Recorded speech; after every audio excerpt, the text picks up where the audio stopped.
In a world full of AI slop and redundant tech, I walked into one of the world's largest tech shows with a very different mission. Instead of finding the absolute latest, greatest, change your entire life tech, I decided to find the tech that was the most fun. That's so cool.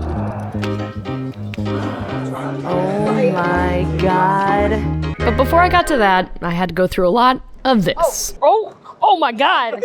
What the hell? This is me drinking hydrogen water. Okay. Tastes like water. This is an AI magical photo frame. Then there was this house arrest looking anklet that monitors your baby. Then autonomous lawnmower after autonomous lawnmower. And endless awkward conversations with AI toys. What do you like to do?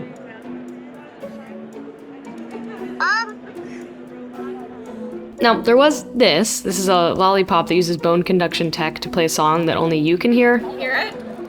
And like bone conduction technology will never not be cool, but the sheer amount of like single-use plastic here crushes my earth-loving soul. But just when I was starting to feel like there was no way the show is actually going to be fun, I saw this.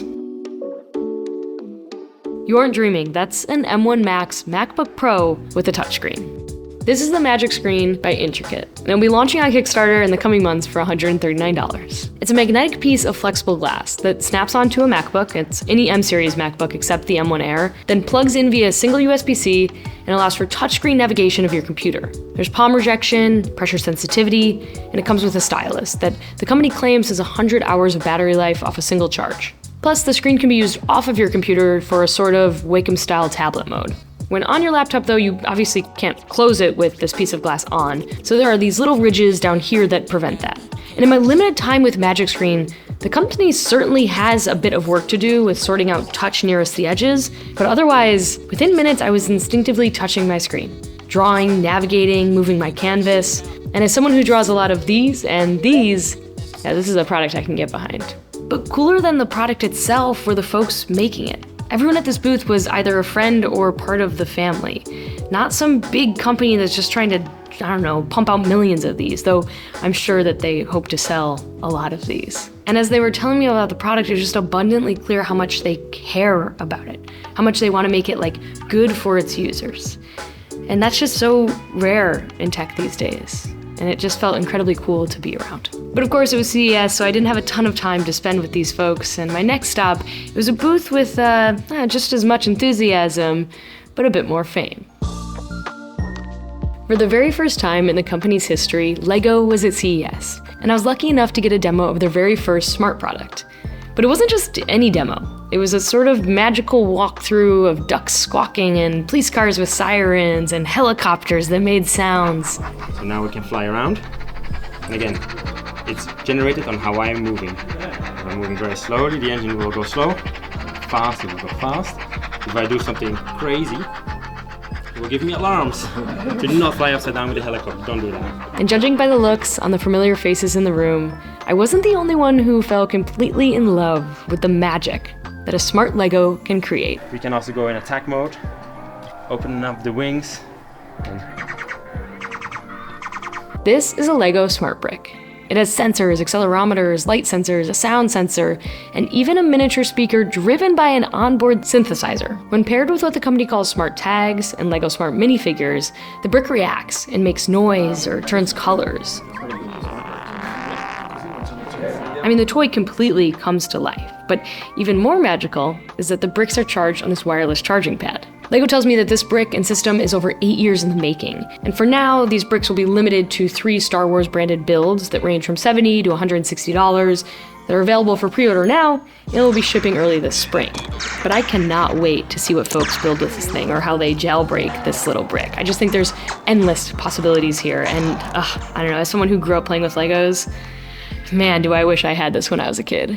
I knew CES 2026 would not disappoint on this front. All right, smart glasses. They were predictably everywhere at CES, but I think an interesting pair are the incredibly light Memo ones. I don't know how to show you that they're light other than just like bouncing around. Yeah, that's incredibly light. They're dual eye display smart glasses from MemoMind, a company that's being incubated by Eximi, who makes projectors. Now, full disclosure, XGME is a partner of the channel. If you know me, you know I adore their projectors and I rep them heavily, and they are the sponsor of this video. But I'm interested in their glasses because a company who makes projectors, think lenses and light engines, is incredibly well positioned to shrink that tech down into a different form factor. And shrink they did. This is the micro LED light engine that projects light onto the lenses in front of your eyes. And these are the 3 different frame options that all have that tech packed into them. Not to mention there are 6 different lens frames for you to choose from. MemoMind told me that personalization was very important in the design process, and the company wanted to make frames that folks actually liked wearing, frames that they looked and felt good in. You look great. But let's talk about the dual displays that are in these glasses. I tried to build a quick little rig to show you. How do you feel about that rig, Becca? Not good. Oh, let me go the other eye. Yes. The displays are privacy protected, so that means that only you can see them, which is why it was hard to get my iPhone exactly aligned to where an eye might be. But once I did, you could see that there's real-time translation for over 26 languages. There's an AI teleprompter that actually adapts to your speaking pace. There's notification summaries, directions, and all of this is either controlled via your voice, this single button, or an app. The Memo ones will be available via a Kickstarter campaign that is planned for early March, and delivery is expected around June. It is now time for what I think is my most exciting hands-on event of CES. It's not even a product that's new to CES. It's not new to the world. People have had them. People have broken them already. And the question I'm going to try to answer is there such thing as too much screen? I got to put it side by side with my daily driver. It's definitely thicker. But you know, it's not as chunky as I thought it would be. This is the Samsung Z TriFold. The first thing I noticed was how, not chunky it feels. Honestly, it feels a lot like the weight of a Pixel Fold, the girth of a Pixel Fold, but way more screen. I mean, this thing has dual hinges that open the phone to reveal a 10-inch AMOLED inner display, one that is perfect for multitasking. The phone also features a 5600 mAh battery and the same camera system as the Z Fold 7, which in my experience, it's fine. I mean, you're not buying this phone for its camera anyway. Sadly, I only had about 10 minutes to hold this phone, and US prices have not been announced, so my question does remain. Does anyone need this much screen in their pocket? I do hope to drive this phone at some point, so hopefully I'll have the answer for you soon. I don't need it. I'm fine. Remember when this was too much, I gotta keep my mind in the game. This was one time too much, and now... 700 euros, que pesa 300 gramos. That's pretty nice. I don't need it. Last but not least, I got to hold a sort of prototype, really, of the new Clicks Communicator. And I don't know, I hate to say this, but I'm just not sold on it. So Clicks, who makes these attachable physical keyboards for phones, recently announced a standalone device that is aimed at folks who want to be able to communicate with others without having all of the distractions of a modern device. So what they did was build pretty much a BlackBerry. Physical keyboard, headphone jack, square screen, that is natively fit with a minimal launcher, but is simply running Android, so it could be a full device if needed. And as a lover of the light phone, I love the idea of this, but I don't actually believe that us humans have enough physical control to stop ourselves from just going full Android mode and then downloading all of those apps that you're trying to keep us away from anyway.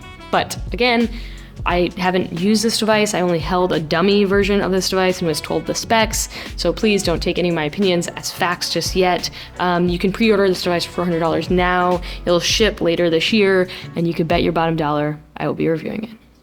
What do you think? Let me know down in the comments. I think that's them.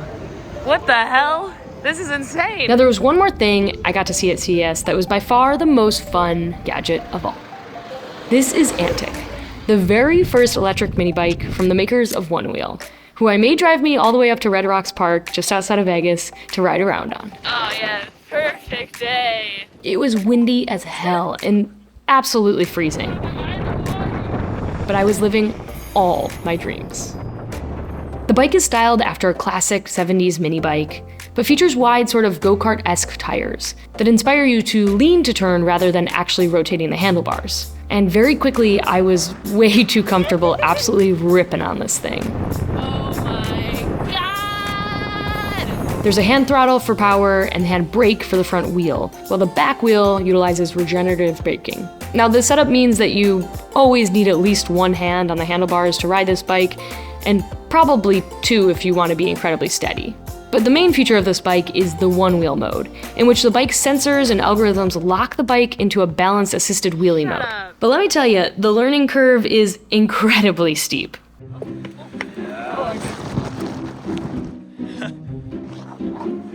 On my hour-long ride, I was nowhere near mastering this. There's a learning curve. It's hard to feel exactly where you need to be balancing, and therefore it's hard to feel like you're in control. The good news is, even without doing wheelies, I fell absolutely in love with riding this bike. Notable things it's missing are a speedometer or any sort of screen. Instead, everything is controlled via an app. The battery is also non-removable, and the base model will get you around 25 miles of range and a top speed of 35 miles per hour. And it will retail for $2,500. But I do not know how I'm gonna stop myself from buying one of these, so please, send me all of the self-restraint. I'm begging you. All right, so those are all the products that brought me actual joy at CES. Let me know which one excites you the most down in the comments. As always, I will see you there. But before I go, I also need to mention all of the people I met and got to see at CES. You know, this is like a tech show and you're supposed to go see all these tech things, and that I did. But I also just got to see all of my friends, and I got to meet new people. I got to learn how to solder from this guy, Joe. That looks beautiful. That looks beautiful. And that's just the joy for me, you know. As I say, or I try to prove, tech is really good at bringing all of us into its world, and so when it can bring us out into each other's world, that's really the sweet spot for me. That's the whole take tech outside thing, you know, get the tech to take us to each other, and CES just totally embodied that. And it was amazing. And I need to say thank you to you, Bud, because without your support, I wouldn't be able to do these things. And I just appreciate you trusting me to go try these new things and have a good time and report back to you. It really means the world to me, and it is not lost on me how lucky I am. So thank you, Bud. Happy 2026. I have so many exciting things planned for this year, and I hope you do too. As always, I think I already said it. I appreciate you. I definitely already said that. But you know what? I'm doubling down. I appreciate you, and I'll see you on the next one.